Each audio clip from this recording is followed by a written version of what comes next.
Normally, I'm used to jumping like end to end, if that makes sense. Yeah, no, especially So, a rink like this. Yeah, so like I've jumped at both ends. I don't really know how to explain it. No, I get exactly what Just wherever the space is. Yeah, That's what I'm absolutely. used to. Absolutely. Just trying to fit them in. Yeah. We go for one last one? Or do you want we've made you jump a lot. Do you want to get something different out of it? I think Mum would quite like another one, so Yeah, because I didn't get the last one recorded. you didn't? So do you want to do this down, jump in the opposite end from where we are now, or would you like to get a whole lap in before? I don't tend to do a whole lap. I just tend to Down and jump out. down and jump. No, that sounds like a good plan. If I run out of room, then I would just come around. Yeah, that sounds great to me. We ready for this? Yeah. That's it, let's go for it. I think we got some fun.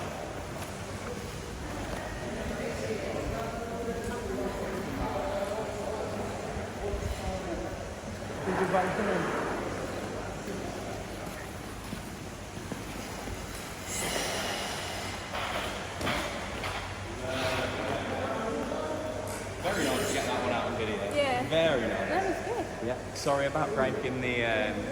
So in that situation there, would you rather me have come closer to you then, so that we're not sort of breaking that line Yeah, between? just come closer then, and then come round with me. That's so good. that- That's good to know as well, because I was Yeah. kind of like, which one works. I know neither's ideal. But if we do find ourselves in that situation, that's Yeah. good to know. And then we'd always just connect back up if we had to. Yeah. No, that's fab. What are the most important things do you think that you've learned, David, as a result of actually having the opportunity to guide someone with a visual impairment? I think one of the big ones is sort of working out sort of the radius of where the skater wants you. Because what I wouldn't want to do, I think, and I did early on, is like Yeah. crowd you a little bit. It's- I'm like, I am guiding, so I need to be this close. And you're like, no, I want to. You don't want to be too close that you can see the person and you then have to go like really narrow. Yeah. But you don't want to have to go and search them. Yeah, it's And I finding mean, that. It's the sweet spot. balance, yeah. I think the other one is just on that second one is sort of knowing when stuff wants to be done, so that we can prepare equally. Or I can, you're all good. I Being can able to prepare. plan. I think that's ideal. So communication, obviously, that's the big one for me as well. Is there anything as well? What would you say are like the best advice you can give someone who is guiding I you? would say the other big thing was don't go behind them. Yeah. Yeah, I would say that's the other big thing. But no, I would say the biggie is communication. Good. Yeah, because then you always find out what the person wants. The best relationship. Brilliant. So communication is key, isn't it? So like learning what the other person actually wants is really important. Because I think you can go in sort of being like, oh, I know this, this and this generally, but I think also you need to accommodate the individual skater outside of like a set parameter. Do you get what I mean? Yeah, exactly. Let's go and we'll find out what some of the other people were thinking as well, and we'll give some shots. Okie dokie. Right. Oh yeah. That's good. Oh yeah. Hello. Right. What was the most important thing that you've learned as a result of guiding Vicky? Waiting for like I want to put like a pocket of space. Like, so for example, like, if you're skating around here and then Bex is up there, you have to wait for the Bex to come around this corner there before, then you can go around. So it's like waiting for the right moment to go. And then also, there's something that we've just come across is, so if Vicky thinks or knows that someone is on the outside of her when she jumps, she kind of like, would she hold in the bed? Like with the three jump, like so rather than landing on her back outside and like with her being confident, it kind of drops her inside because she's trying to like avoid the person. So I never even noticed I do. So that's interesting. yeah. Good. So do you think the key takeaway message then is planning for spaces? Yeah. I think also it's like knowing the other skaters and knowing their ability. So for example, like if it was like a normal practice session, it was me, Sam, Carl and David. Like David like normal skater and stuff. Obviously Vicky knows that like we're all like quite fast and stuff. So, but then obviously we need to respect like Vicky and that she needs enough space to manoeuvre to do That's good. what she wants to do. Now we're going to ask Vicky. Vicky, you normally skate independently on your own, but today you had the opportunity to have some assistance from an actual visual guide. What was the difference for you in terms of that experience? It is really good to have that. It's taken a little bit of time to get used to because I don't skate with Sean in that kind of capacity normally, but knowing that there's someone who can see the bigger picture of where we are on the rink and who's around is, now that I'm getting used to it, is really good. What was the impact on your speed going into the jumps? I think it went up a little bit once we got used to things. I see confidence. Yeah. Like you can definitely see, like, especially like with the toe loop. So the first one when she came down, she was quite like it was a nice toe loop. Don't get me wrong. But on the second one, because she had more confidence, like coming around, proper like popped. Yeah. Yeah. I think it's the one thing that's important as well is knowing, for me, is knowing if there's any clockwise jumpers and spinners. Yeah. Because then that's... Yeah, it throws it off into it. It can do, If you're- until you get used to it. Yeah. But obviously, if you're going around this way to do a free jump up here, and then obviously Carl comes around the other way to do a free jump up there, you can throw you off a little bit. Is that what you're trying to say? But it can be, is if I'm expecting someone to be in a certain place because they jump anti-clockwise, it's the opposite way with clockwise jumpers. So you kind of have to... It takes some getting used to. It is. It's certainly got implications in the planning because you've got to learn the difference in where they're actually going to go. Okay, let's go and find out. And we want to do a bit of swapping around now as well. Okay. Okay. Hiya. Juliana, could you go and swap and actually give someone else the opportunity? Sean, do you want to be short with Juliana? On you go. Sam, I'd love to get your feedback. Now, you've been guiding Rebecca. What have you learnt as a result of guiding Rebecca? To obviously ask, I wanted to ask how much or how little she could see, and she told me that she is blind on your right side.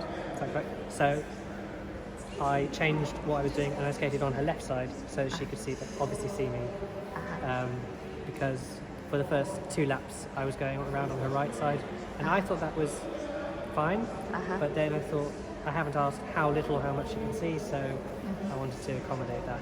That's right. And the skater will often just have a preferred side as well that they want you on. How did you find communicating to Sam your needs about where you wanted him to be? It was good. Did he listen?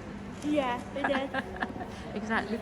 Now, you obviously, do you have a guide helping you at all times when you're on the ice? Yeah, I do. You do? Yeah. Good. And would you like to have more people to help you so that you could get to skate more often? I'm not sure. Do you have lots of people wanting to help you because you're so nice? Not really, no. Very modest with it. You're an absolute pleasure. Now we're going to be working with you very shortly on the other frame to give you the opportunity to have that frame as well. Okay? Okay. Thank you very much. Okay. And we do some swapping around now as well, so give you a bit of an opportunity. So do you want to have a shot with Vicky? Let's go over Rebecca. Hiya. Hi David. Now I gave Mimi the opportunity to have the glasses on and be guided by Sarah. What was the experience like? Weird, but in a good way.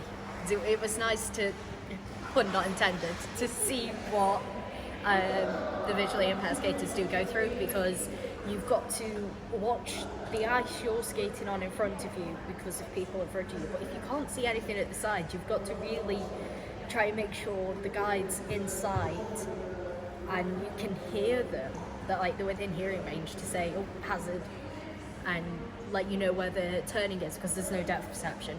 And it's just so strange, but it was quite comfortable when you got used to it.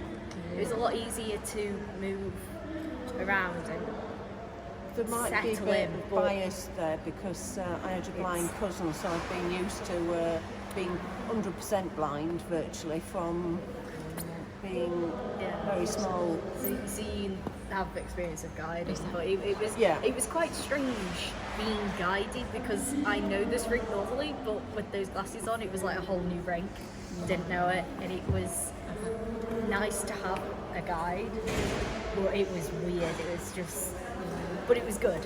There were a couple of things I noticed at the beginning of the conversation that Sarah and yourself had, and that was that Sarah immediately started to ask you questions about what you wanted. So Sarah, could you share the questions that you asked Mimi at the beginning? What can you see? What can you see directly in front of you? And I held my arms out and Mimi said, I can't see your hands. Right, okay. So I moved my hands in and I said, can you see them now? Yeah. But I think this is because of experience in the past. I'm used to not moving things and I was used to having to guide John around when I was 1 or 2 years old, so it's a bit of a, I suppose, an unfair one. Yeah, but what I thought was also quite helpful was when Mimi was talking there, she also mentioned the fact that she wanted to be able to hear what Sarah was saying or where she was going. What would be the impact if you had very loud music on in a public session? Probably wouldn't be able to hear as well. Exactly, and that could have quite a significant impact. So if you were in a training session or in a public session, the music was on exceptionally loud so that you couldn't communicate. It could be a real barrier to participation, couldn't it? I'm pretty much fully recovered from it, but I've still got a slightly fuzzy ear from an ear infection. So my left ear is a little under par. So having Sarah on the inside with the slightly weaker ear as well, I kind of did it on purpose because I wanted to see how that would be different as well, because I can't hear at my full range. Exactly. And there can be things that can be on the ice, like for example, you know, the penguins, which I personally don't use in any of our inclusive skating sessions, but they're also very noisy. Yeah. So they're a huge barrier for, you know, communication, particularly for people that are VI, because you can't hear anything when you've got the penguins on the ice because of the amount of friction that's coming from the feet. Yeah, when you're trying to listen to what the guide's saying and where other people are by their voice alone and by how they're skating. Yeah, exactly. You're right. Good. Now, it's quite strange. I'd quite like to give someone the opportunity. Sam, have you had the opportunity to guide Vicky before? No. Could you have a shot at it? On you go. We'll have a That's go. good. That's good. Excellent. You're getting cold, you want to skate on, you're going to have a wee bit of a practice. And how are you getting on?